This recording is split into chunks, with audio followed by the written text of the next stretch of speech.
Life is an illusion. This is a teaching you hear quite a bit in Buddhist circles and in spirituality as a whole.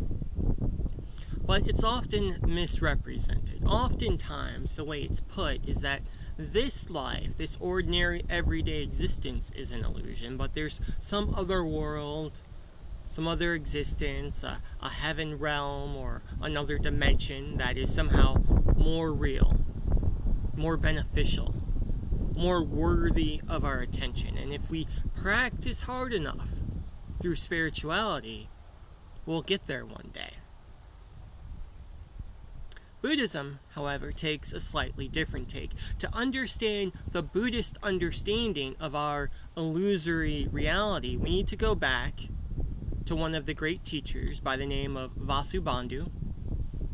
He was the promulgator of the Yogacara school of Buddhism.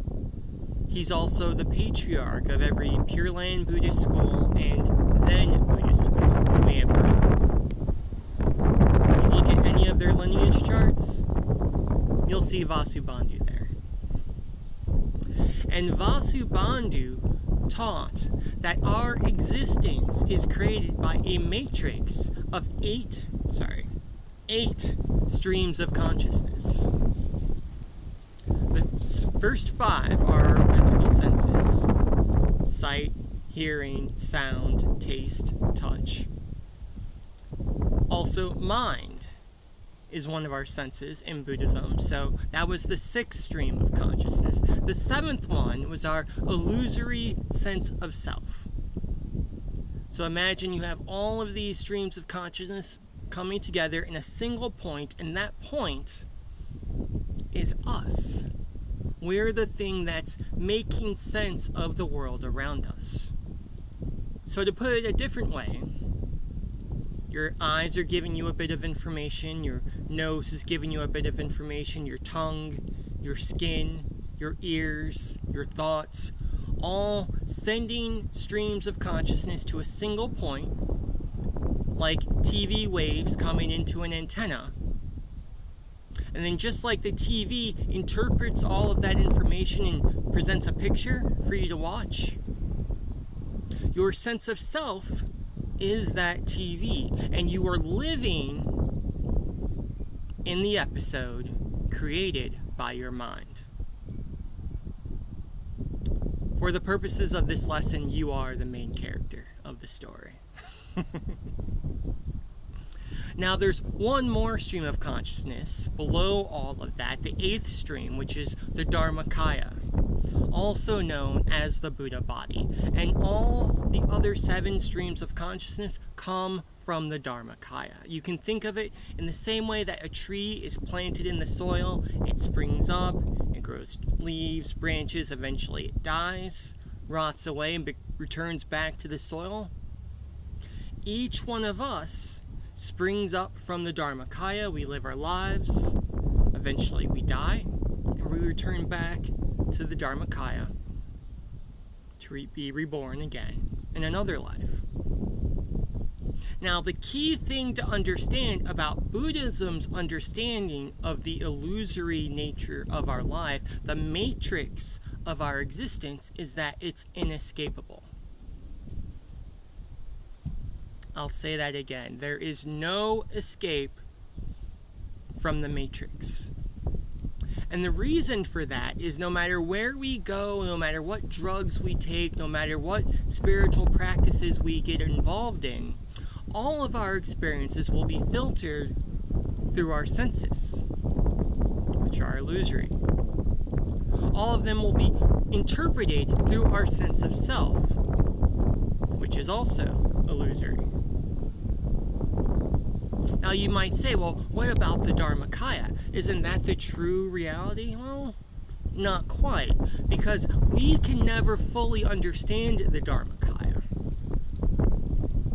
To practice a phrase from another tradition, the Tao that can be spoken of is not the Tao. Similarly, the Dharmakaya that can be spoken of and or experienced isn't the real Dharmakaya. So, there's no escape. We're stuck here. What now? Well, if I were to put Vasubandhu's teachings into a nice little ball, it would probably go something like this. If the world is an illusion, and I am an illusion, then the world is real, and I am real.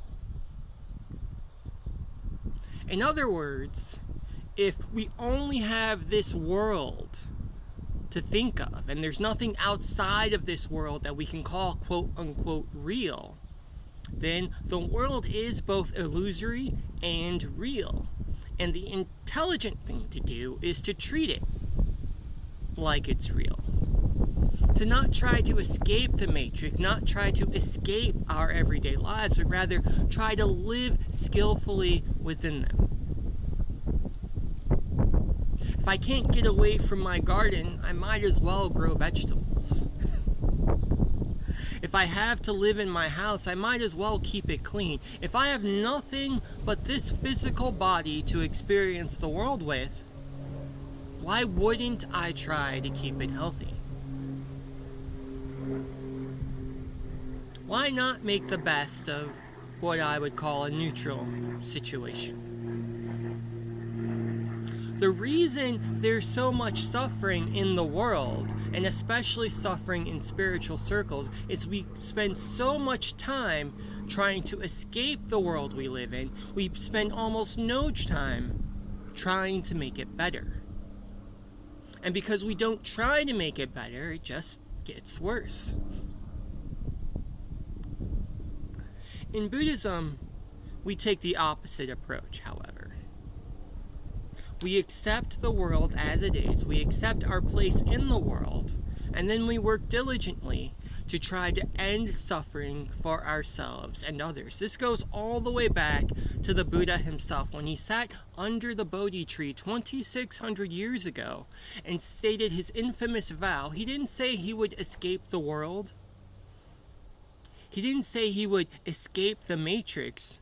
Rather, he said he would live within the matrix, and he stated he would sit in that spot without moving, even if the flesh melted from his bones, until he found a way to end all sorrow. Buddha didn't go anywhere to realize enlightenment. He rooted himself to the ground exactly where he was. At the end of his enlightenment journey, when he's facing down Mara, the demon of lies, and his armies, when he's being tempted with wealth and status and promiscuity, the Buddha once again did not try to escape. He did not get up and find a new place without Mara. Rather, when the demon said, "I have a host, an army behind me that bears witness to my power," who bears witness for you? The Buddha, still remaining in the spot he said he wouldn't leave, reached down to the earth and said, "The earth bears witness." My ordinary, everyday life, the matrix we're all so afraid of, bore witness, and as a result, Mara and his armies were defeated. Happiness is not found in escape. Inner peace does not exist at the top of a mountain, or the bottom of an ocean, or in the next town. Trust me, I've done a lot of traveling in my life, and I can tell you, people are people wherever you go. Your body will ache and be tired wherever you go. We cannot escape the matrix. We cannot escape our lives. But if we practice diligently, if we adhere to the Four Noble Truths and the Noble Eightfold Path, we can live skillfully within the matrix and we can learn to end suffering for ourselves and others. Amitabha.